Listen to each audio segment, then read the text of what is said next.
Hey cozy friends, welcome back to the channel. So today we are going to do episode 4, which is community guidelines, strikes, plus copyright protection. So, disclaimer, if this is your first episode, welcome. There's 3 more episodes prior to this one that you can watch if you want. We're reading through YouTube's official terms of service together. I'm reading each section as it is written, and then we will talk about it. This video is for educational and informational purposes only and is based on YouTube's publicly available terms of service and policies at the time of recording. I am not an attorney, and this content should not be considered legal advice. Also refer to the official YouTube terms of service and consult a qualified legal professional if you need legal guidance. So let's start. We are going to start right here where it says community guidelines and community guideline strikes. All right, so it says YouTube operates a system of strikes in respect of content that violates the YouTube community guidelines. So let's talk about that. That's pretty straightforward. YouTube has rules, okay, for what can and cannot be on the platform. And when our content violates those community guidelines, then YouTube has a strike system. So when we hear people say, talking about getting a community guideline strike, this is where that comes from. It's part of YouTube's enforcement system. So our takeaway with this first sentence is YouTube uses strikes to enforce its community guidelines when content violates those rules. All right, let's keep reading. We are at the second sentence where it says, each strike comes with varying restrictions and may result in the permanent removal of your channel from YouTube. All right, let's stop right there. Now, this is where it gets serious. They're telling us that strikes can come with different restrictions. And ultimately, violations can lead to our channel being permanently removed. So a strike isn't something we want to ignore. If we ever receive one, we need to understand exactly what policy YouTube says we violated and what restrictions came with that particular strike. So our takeaway with that is a strike can affect what we're allowed to do on YouTube, and serious or repeated violations can put our channel at risk.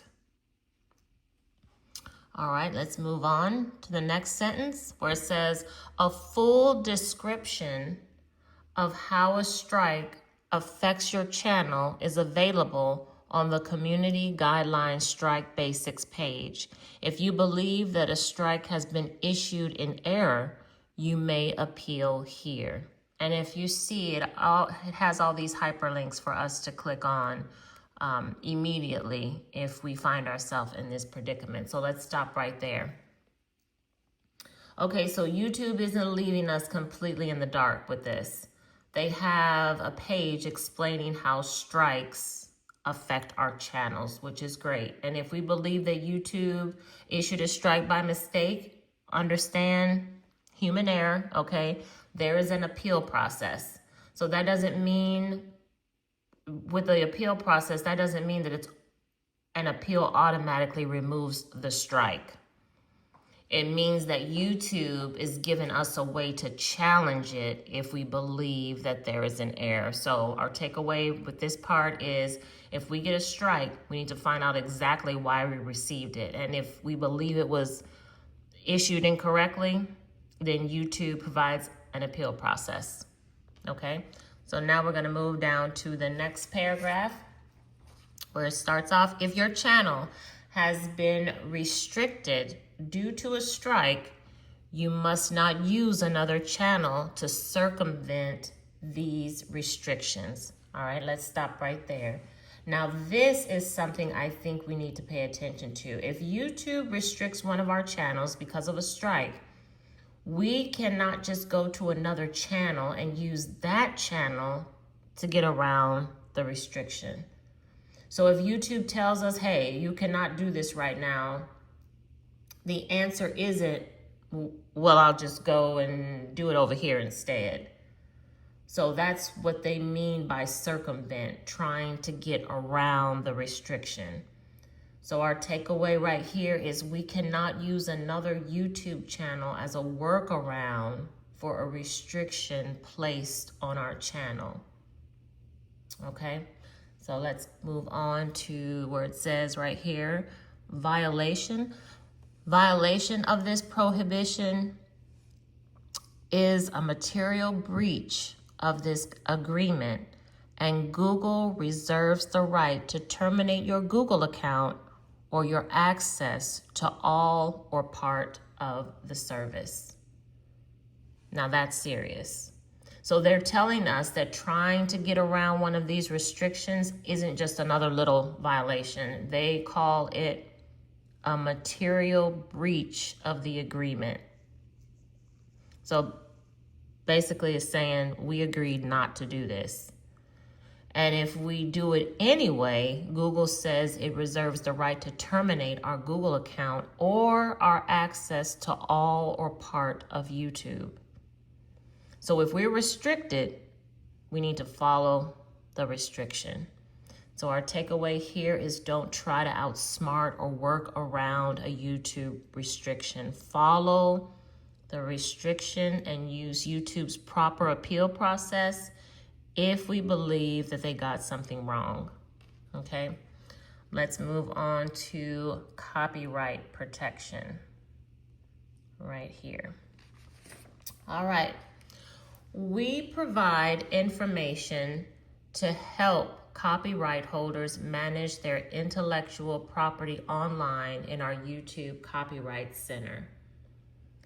If you believe your copyright has been infringed on the service, please send us a notice.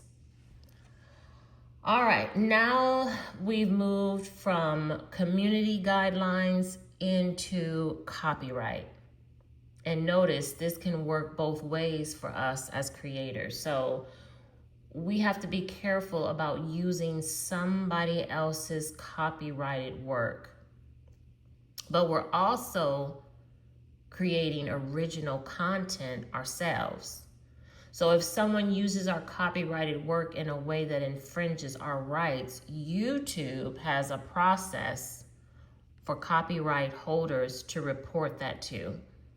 So the takeaway is copyright protection isn't only about what we use, but as us being creators, it's also about protecting work that belongs to us.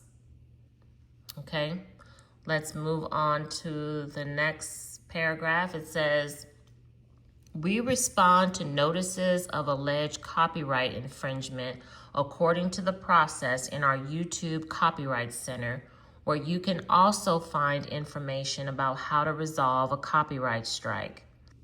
So again, YouTube has a process. So there's a copyright center where we can learn about copyright infringement and what to do if we're dealing with a copyright strike. So here's something that I noticed. Earlier we were talking about community guideline strikes. Now we're talking about copyright strikes. These are not the same thing. So if someone tells us I got a strike, well, we need a little more information, like, well, what kind of strike? So a community guideline strike and a copyright strike, we have to remember they're two different issues. So don't automatically lump every YouTube strike together. All right, let's read this last part. YouTube's policies provide for the termination in appropriate circumstances of repeat infringers' access to the service.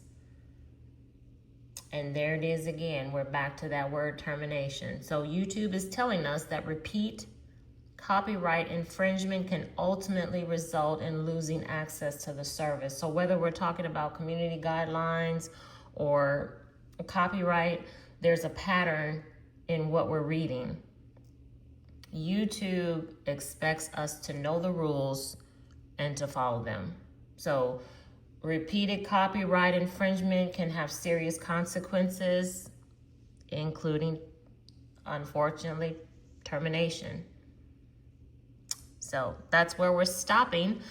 So the next section that we're going to go over is account suspension and termination, and that will be episode 5. So we'll pick up right there next time. So my final takeaway after reading this part is community guideline strikes can come with restrictions. We cannot use another channel to get around those restrictions. Remember the word circumvent. There's an appeal process if we believe a community guideline strike was issued in error. All right, YouTube is not perfect, okay? Copyright has its own process, and a community guideline strike and a copyright strike are not automatically the same thing. So I love reading through all this because, you know, I'm learning right along with you. So we all clicked I agree. And guess what? We're reading. So thanks so much for joining me. Again, I welcome your pointers, your tips, your feedback in the comment section.